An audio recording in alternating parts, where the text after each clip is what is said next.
আসসালামু আলাইকুম, শুভেচ্ছা, স্বাগতম। এটা দর্শক একটা সংবাদ যে বাংলাদেশের প্রধান উপদেষ্টা যে সুইজারল্যান্ডে গেছেন, একটা সুইজারল্যান্ডের দাভোসে একটা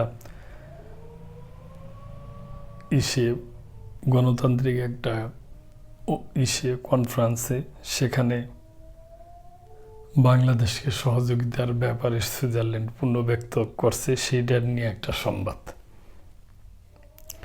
বাংলাদেশের গুরুত্বপূর্ণ পরিবর্তনের সময় অধ্যাপক মোহাম্মদ ইউনূসের নেতৃত্বাধীন অন্তর্বর্তী সরকারের প্রতি সুইজারল্যান্ডের সমর্থনের কথা পূর্ণ ব্যক্ত করেছেন সুইজারল্যান্ডের ফেডারেশন কাউন্সিলর ও Swiss federal department of foreign affairs প্রধান ইগনাজিও কেসিস। এফডিএফএ প্রধান দাভোসে ওয়ার্ল্ড ইকোনমিক ফোরামের বার্ষিক সভার ফাঁকে বৃহস্পতিবার প্রধান উপদেষ্টা ডক্টর মোহাম্মদ ইউনূসের সাথে সাক্ষাৎ করেন।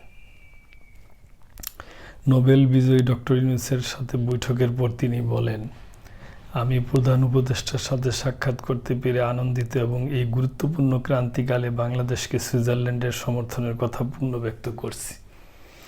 কেসিস বলেন, সুইজারল্যান্ডে এই অঞ্চলের শান্তি স্থিতিশীলতা উন্নয়নের জন্য প্রতিশ্রুতিবদ্ধ।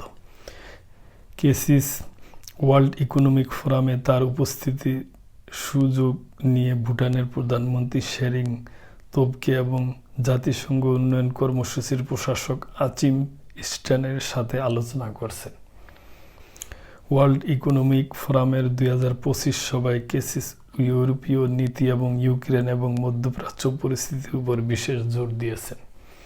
সুইজারল্যান্ড যখন 2026 সালে ওএসইউর সভাপতিত্ব করার প্রস্তুতি নেওয়ার প্রাক্কালে নিরাপত্তা ও সহযোগিতা সম্পর্কিত বিষয়গুলো তুলে ধরেন তিনি। দাভোসে অবস্থানকালে এফডিএফ এর প্রধান বর্তমানে সুইস বৈদেশিক নীতির আগ্রহের মূল বিষয়গুলোতে একাধিক দ্বিপাক্ষীয় আলোচনা করেছেন। কেসিসের কর্মসূচিতে ইইউ কমিশনার মাসুস শেফকোভের সাথে আলোচনা করছেন। এ সময় উভয়ই সুইজারল্যান্ড এবং ইইউর মধ্যে আলোচনার বাস্তব সমাপ্তিকে স্বাগত জানান। তারা আলোচনার প্যাকেজ কার্যকর না হওয়া পর্যন্ত সময়সূচি এবং সংশ্লিষ্ট পরবর্তী পদক্ষেপ নিয়ে আলোচনা করেন।